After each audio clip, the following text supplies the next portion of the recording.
Each picture is another disclosure, and each will provide mankind with a perspective on the universe that we've never seen. Today addresses an intriguing new part in the investigation of our universe. This telescope is one of humankind's perfect engineering accomplishments. The deeper you look, the less you understand, ought to be the motto of our cosmology, particularly in the presence of James Webb. The beginning of a new era in cosmology has begun as the world gets its first glance at the full capabilities of the James Webb Space Telescope. In a mission more than 2 decades in the making, NASA launched the most expensive science probe ever built, a $10 billion telescope that will endeavor to capture starlight from the first galaxies born in the fiery cauldron of the Big Bang.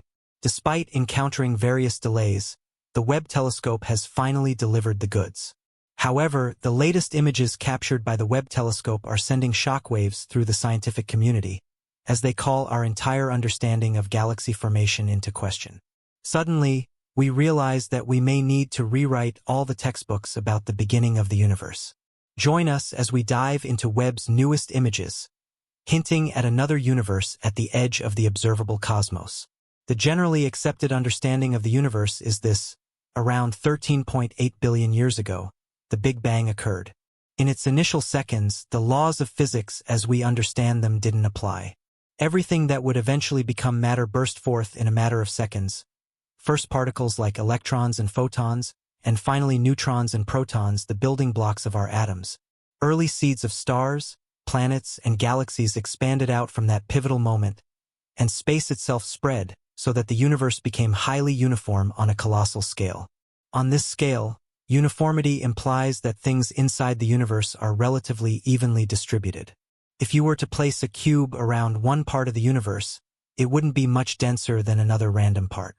On a smaller scale, like between galaxies or within a solar system, matter is uneven and filled with clumps. Physicists theorized that not long after the Big Bang, something called inflation occurred. Essentially, what was once a small, packed-together universe expanded out rapidly in a fraction of a second, and it continues to expand today. Inflation is part of the current standard model of the universe, called the lambda-cold dark matter (LCDM) model. In LCDM, the shape of the universe's expansion looks like a funnel. It's wide at the top, growing and spreading further out over time. That's one interpretation, but there are others that have emerged from the same bits of data that scientists can actually observe and measure in reality. This is observational cosmology.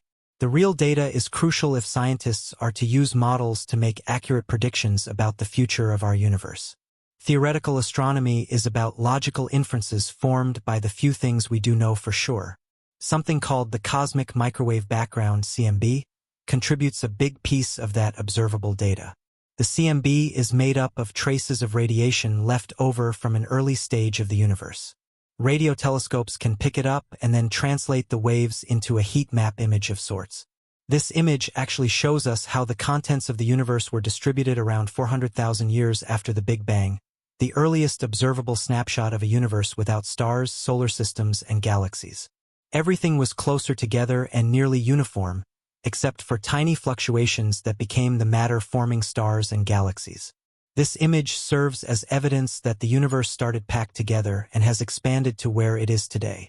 We also know that the universe continues to expand and can even measure, to some degree, how fast it's doing so. The CMB also serves to confirm that an earlier version of the universe was extremely hot, and our current era is a much cooler one. One way to test this model is by looking at very distant galaxies, which is akin to looking back in time to the first few 100 million years after the Big Bang that started it all. The universe was simpler then, its evolution more straightforward to compare against predictions.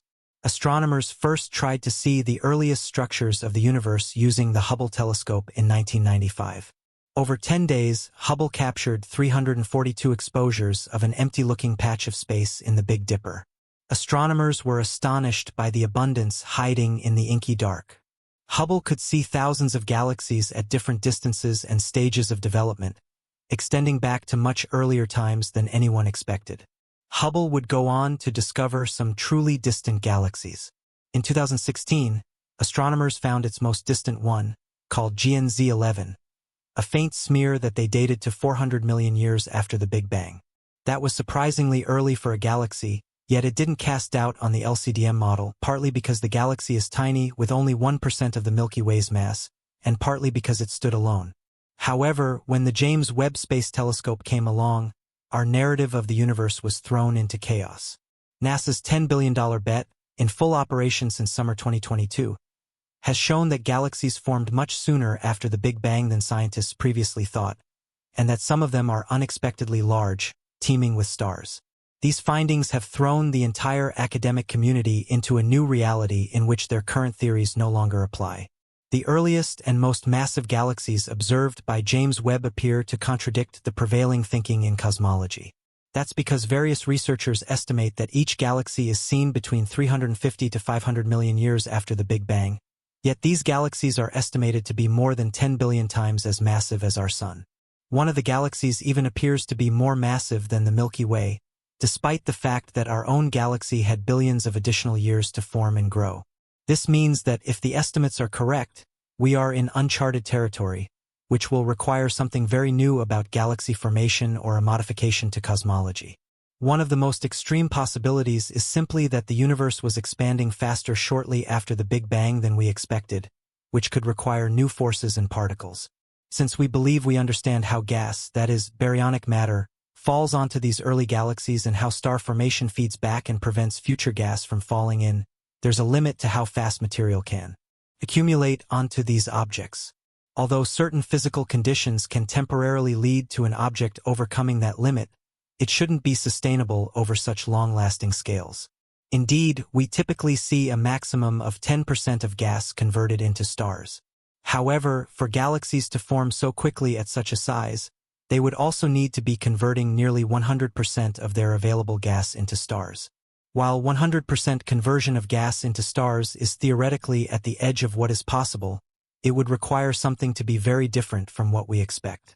Many people quickly assert that standard cosmology might be all wrong and perhaps we should throw out the Big Bang as the explanation for the origin of our universe. They speculate new laws of physics, like a new early form of dark energy that existed early on, or new physical phenomena like the universe being born with very large black holes, or new exotic forms of matter, like a novel long-lived particle that decays into normal matter at relatively late cosmic times. While many people believe that such explanations are entirely speculative, that is not the case. Remember that even before the historic launch of James Webb, various issues arose with our current standard model of cosmology. For example, one issue is the nature of dark matter. One of the central issues with the LCDM model is the concept of dark matter itself. Dark matter has not been directly observed. Its presence is inferred from gravitational effects on visible matter and the CMB. Despite extensive searches using various detection methods, including direct detection experiments and indirect astronomical observations, the particle or particles that constitute dark matter remain unidentified. Another issue is dark energy and the cosmological constant. The inclusion of a cosmological constant, lambda, to explain the accelerated expansion of the universe is another contentious point. Initially introduced by Einstein and later discarded, lambda was revived after observational evidence suggested an accelerating universe in the late 1990s. The challenge lies in reconciling the tiny value of lambda predicted by quantum field theory with the observed energy density of dark energy, leading to what is known as the cosmological constant problem. Structure formation and simulations also present challenges. While the LCDM model successfully predicts the large-scale structure of the universe and the distribution of galaxies, inconsistencies emerge on smaller scales. Simulations of structure formation sometimes overpredict the number of small satellite galaxies around larger galaxies, like the Milky Way. This missing satellite problem suggests that either our understanding of dark matter is incomplete, or the simulations need further refinement, such as incorporating baryonic physics, ordinary matter. More accurately, the cusp core problem is another issue within the LCDM framework. Simulations tend to predict a cuspy central density profile for dark matter halos, whereas observations of dwarf galaxies and other structures hint at a more core-like profile. This discrepancy raises questions about the effects of baryonic feedback processes, such as supernovae and black hole formation, on dark matter distribution, which are not fully understood or included in current simulations. The tension in Hubble constant measurements is another challenge. Recent measurements of the Hubble constant, which describes the rate of expansion of the universe, have shown a persistent tension between values obtained from local measurements using objects like Cepheid variables and those inferred from the CMB by the Planck satellite. This tension suggests potential deficiencies in our cosmological models, including LCDM, or the presence of systematic errors in measurements that are yet to be resolved. Beyond these specific challenges, the LCDM model also leaves unanswered several key questions in cosmology. For example, it does not explain the nature of inflation, the epoch of rapid expansion. While inflation theory explains the large-scale homogeneity of the universe and predicts the observed pattern of CMB fluctuations, the physical mechanism driving inflation, as well as its end, remains unclear. Similarly, the model does not account for the origin and nature of the initial density fluctuations that seeded the formation of cosmic structures. Though quantum fluctuations during inflation are a leading candidate, the precise mechanism remains speculative. The LCDM model also does not address the possibility of a multiverse, a hypothetical collection of parallel universes with different physical laws. Although this idea is a natural consequence of some inflationary models, it remains highly speculative and outside the realm of direct observational evidence. Consequently, the LCDM model, while successful in many ways, is not without its challenges. These challenges could imply the need for a paradigm shift in cosmology or, more likely, incremental adjustments to the existing model. In conclusion, Webb's observations challenge the prevailing thinking in cosmology. The discovery of massive galaxies in the early universe calls for a reevaluation of our models of galaxy formation and evolution. It highlights the importance of remaining open to new ideas and the potential for scientific advancement when faced with unexpected findings.